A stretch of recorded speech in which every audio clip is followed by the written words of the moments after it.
itu kepada pemerintah, khususnya kepolisian, kita kasih tahu, kalau nggak mau terjadi peristiwa seperti di Perancis, penghinaan Nabi dipenggal, saudara. Nah tolong, kalau ada laporan penista agama, proses dong. Betul? Yang menghina Nabi, menghina Islam, menghina ulama, proses, betul? Kalau tidak diproses, jangan salahkan umat Islam kalau besok kepalanya ditemukan di jalanan, saudara. Takbir, takbir.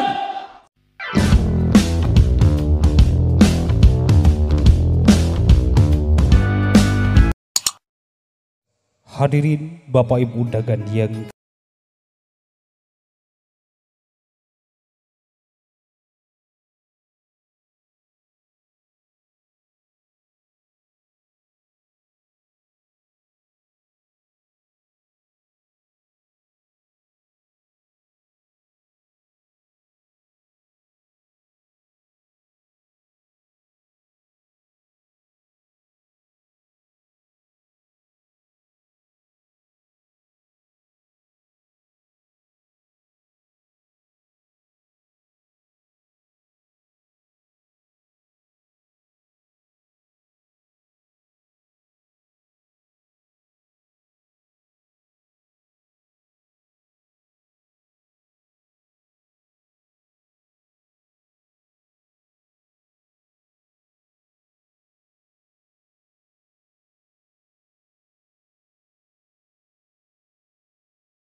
Adapun ucapan-ucapan yang mencaci, yang memaki Nabi Muhammad, dipadamkan. Subhanallah. Sehingga Rasulullah diganggu banyak, dicaci banyak, dimaki, dimusuhi, diperangi. Gigi beliau pecah, kening beliau berdarah. Sallallahu alaihi wasallam, tetapi tidak ada satupun makian yang keluar dari mulutnya Nabi. Tidak pernah mengganggu satu orang pun juga. Tidak pernah mencela, mencerca satu orang pun juga. Sallallahu alaihi wasallam. Dan inilah Nabi Muhammad. Beliau diganggu tapi tidak mengganggu. Sahabat-sahabat beliau diganggu dan tidak mengganggu. Tidak mengganggu orang lain. Dan muslim yang asli, yang sejati adalah yang tidak mengganggu orang lain. Ini muslim yang asli, yang sejati. Masing-masing orang boleh mengklaim, mengklaim, oh saya muslim sejati, saya mukmin sejati, atau saya ulama, saya ini, saya itu, silahkan mengklaim semaunya. Tapi ucapan yang paling benar, pembuktian yang paling benar, standar yang paling benar yang ditetapkan oleh Nabi Muhammad sallallahu alaihi wasallam, al-muslim man salimal muslimun min lisanihi wa yadihi. Muslim yang sejati yang membuat muslimin lain selamat dari gangguan mulut dan tangannya. Kenapa didahulukan mulut baru tangan? Sebab kalau tangan jangkauannya pendek. Tangan hanya bisa mengganggu yang hidup. Tangan hanya bisa mengganggu yang dekat. Tangan hanya bisa mengganggu yang sezaman dengan dia. Tetapi kalau mulut, Masya Allah, bisa lintas negara, lintas provinsi, mengganggu yang dekat maupun yang jauh, yang kenal maupun yang tidak kenal.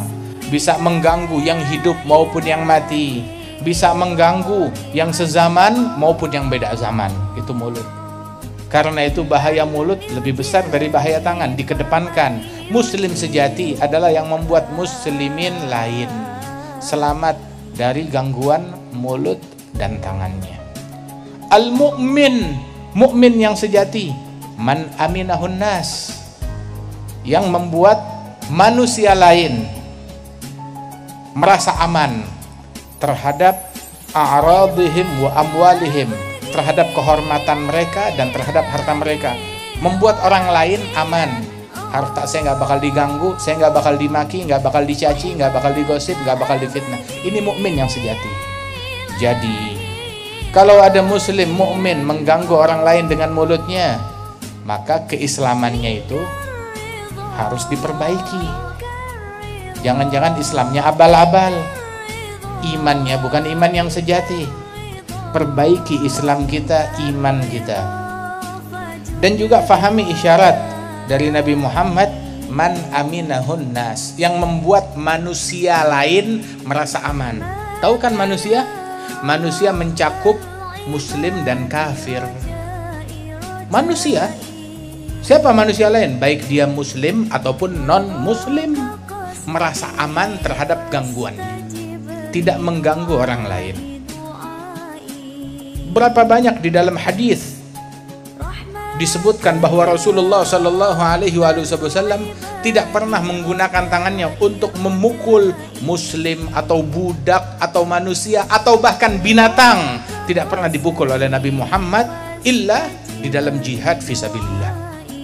Lain daripada itu, tangannya Rasulullah Shallallahu Alaihi Wasallam tidak memukul manusia, tidak memukul budak hamba sahaya, tidak memukul muslim, kafir, bahkan juga terhadap hewan dan binatang. Sallallahu alaihi wasallam. Beliau orang yang paling faham makna asyidda'u 'alal kuffar. Kalau kita mau jadi orang yang asyidda' 'alal kuffar, jadilah asyidda' 'alal kuffar versi Rasulullah sallallahu alaihi wasallam. Beliau orang yang paling faham akan makna jihad. Kalau kita mau jihad versi Nabi Muhammad sallallahu alaihi wasallam. Bukan sesuatu yang dikemas dengan kemasan jihad, akan tetapi dalamnya jahat.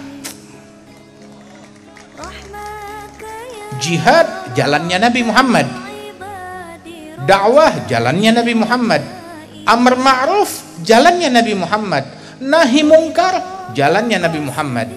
Tapi cacian bukan jalannya Nabi, itu jalannya setan. Menyebar kedengkian, provokasi, namimah, itu jalannya iblis, bukan jalannya Nabi Muhammad. Itu jalannya syaitan. Menyebar kebohongan, berita palsu dia sebarkan, itu bukan jalannya Nabi Muhammad. Bukan dakwah, bukan nahi mungkar, bukan amar ma'ruf, bukan jihad, bukan jalannya Nabi, ada jalannya syaitan. Bukan jalannya Rasulullah sallallahu alaihi wasallam. Mengganggu orang lain, menebarkan kebencian, ngajak orang bermusuhan, itu bukan jalannya Nabi Muhammad sallallahu alaihi wasallam. Itu jalannya syaitan. Sehingga Rasulullah sallallahu alaihi wasallam beliau teladan yang sempurna dalam dakwah. Kita ikut ulama kalau ulamanya ikut Nabi Muhammad sallallahu alaihi wasallam. Kita pasrah kepada ulama yang ikutin kepada Nabi Muhammad sallallahu alaihi wasallam. Walidzalik enggak setiap orang yang mengklaim ilmu terus kita telan bulat-bulat. Lihat siapa orangnya, sanadnya nyambung atau enggak. Dibilang bahwasanya inna hadzal ilma din falyanzur ahadukum amman ya'khudhu dinah. Ilmu ini adalah agama, lihat-lihat dari siapa kita mengambil agama kita. Dan masyarakat Indonesia secara umum, masyarakat Madura secara khusus, kita ahlus sunnah wal jamaah yang mengambil keilmuan kita, agama kita dari ulama yang jelas asal usulnya, menyambung sanadnya kepada Nabi Muhammad sallallahu alaihi wasallam, yang berguru kepada para ulama di Makkah, yang berguru kepada para ulama di Hadramaut, yang berguru kepada para ulama di Madinah Al-Munawwarah, dan bukan ulama yang enggak jelas. Lah, ulama yang jelas seperti Syekh Muhammad bin Ali Al-Maliki, wa di antara mereka juga yang jumpa berguru kepada Syekh Alawi bin Abbas Al-Maliki, wa huwa min masyayikhil walid min Agran Al-Jadd Salim. Kemudian juga yang berguru kepada Syekh Abbas bin Ali Al-Maliki, kemudian juga yang berguru kepada Al-Habib Zain bin Ibrahim bin Sumaid, yang berguru kepada Syekh Ismail, yang berguru kepada Al-Habib Umar bin Hafid, yang berguru kepada Al-Habib Salim bin Abdullah Syatiri, yang berguru kepada fulan dan fulan dari para ulama-ulama yang luar biasa ini. Subhanallah. Hatta Al-Jadd Al-Habib Salim bin Ahmad bin Jindan, ya, dengan segala keluasan ilmunya beliau mencatat mempunyai guru lebih dari 300 guru.